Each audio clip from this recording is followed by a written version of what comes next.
Buğaları xoş gördük mənim kanalımda. Sizin üçün iyun ayına baxıram.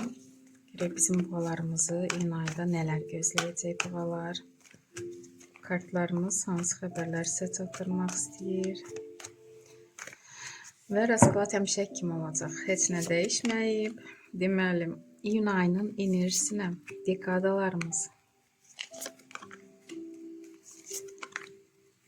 İş axtaranlar üçün bir kart.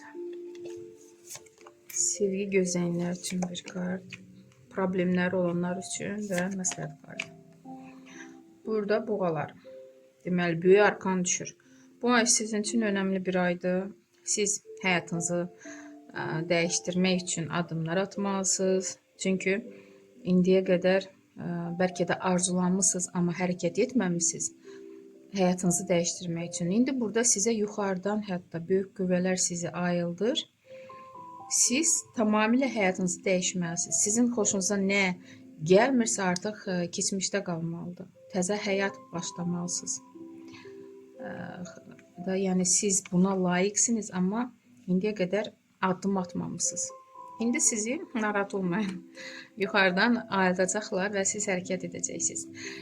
Sizə layiq olan o həmən yerə, həmən otaqda siz əyləşəcəksiniz. Koroleva kubkov. Bəli, həyatda öz yerinizi tutmağı bacarırsınız. Və bu addımı atmaqdan, yəni özünüzdən artıq razısınız ki, bəli, siz bunu etdiniz. Siz bu zirvəyə gəldiniz. Siz bu addımı atmasaydınız, bu taxta oturmazdınız. Burada mükafat da ala bilərsiniz. Siz təbrik edəcəklər. Çox müsbət enerjili kartdır. Və görürsünüzmü, Paj Pentakli. Siz bura çatırsınız, bu zirvəyə çatırsınız və dayanmırsınız. Gələcək üçün yeni planlar qurursunuz.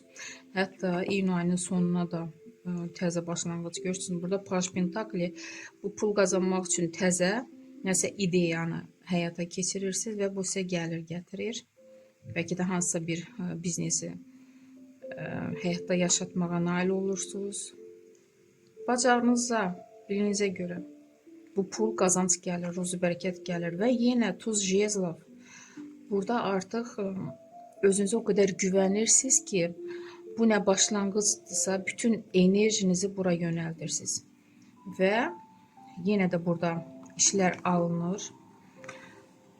Bilirsiniz ki, bu yenə sizə qazanc gətirəcək gələcək üçün. Hətta mən bir kartı çıxartmaq istərdim. İyun ayından iyul ayına keçid necə olacaq? Bu təzə başlanğıc sizə uğur gətirəcəkmi? Əgər şübhəniz varsa. Bəli, hətta ikinci pentakli, hətta əlavə ikinci variantda çıxır.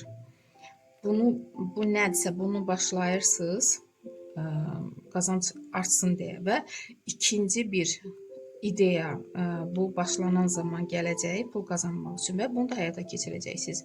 Demək olar ki, yay ayında sizin başınız pul qazanmağa da qarışacaq və uğurlu bir ay olacaq. İyun və iyul ayı. Ona görə buğalar sizi əgər ayıldırlarsa, bəlkə də qohumlarınız, bəlkə də yanınızda elə insanlar var ki, hətta onlar da sizə dərdim ki, poddeşka ola bilərlər ki, irəli get, başla, yəni qorxma. Çox gözəl müsbət kartlar çıxır buğalar. İş axtaranlar üçün 4-cü meçi, hələlik işə işarə yoxdur. Sevgi gözləyənlər üçün 2-ci jezli, hisslərə işarə yoxdur. 9-cu jezli, problemləriniz necə olacaq? Burada siz nə problemləriniz varsa, qələbə çalmış kimi çıxırsınız. Başınız ağrısa belə, hamısı artıq arxada qalacaq, nə problem varsa. Pis insanları yerində oturtmağı bacarırsınız. Düşmənlər artıq varsa, düşmənlər sizdən hətta əl çəkir. Sizin bu gücünüzə görə. Müsbət kartdır. İkinci meçi. Burada məsləhət kimi. İkinci meçi, nə xəbər alsanız, əvvəlcə onu yoxlayın. Çünki elə xəbərlər sizə gələ bilər ki, onun mənfi ya müsbət olduğunu, doğru və düz olduğunu əvvəlcə ayırd edə bilmirsiniz də. Ona görə yoxlayın, sonra qəbul edin, qərar verin, həyatda yaşadın, əgər lazımdırsa da hansısa, bəlkə də işinizlə bağlı hansısa xəbər alacaqsınız. Ona görə bu kart xəbərə işarədir. Nə xəbər alsanız yoxlayın bir sözlə. Bu aralar məncə pis rasklad deyil sizin üçün. Hər birinizə uğurlar arzulayıram, sağ olun.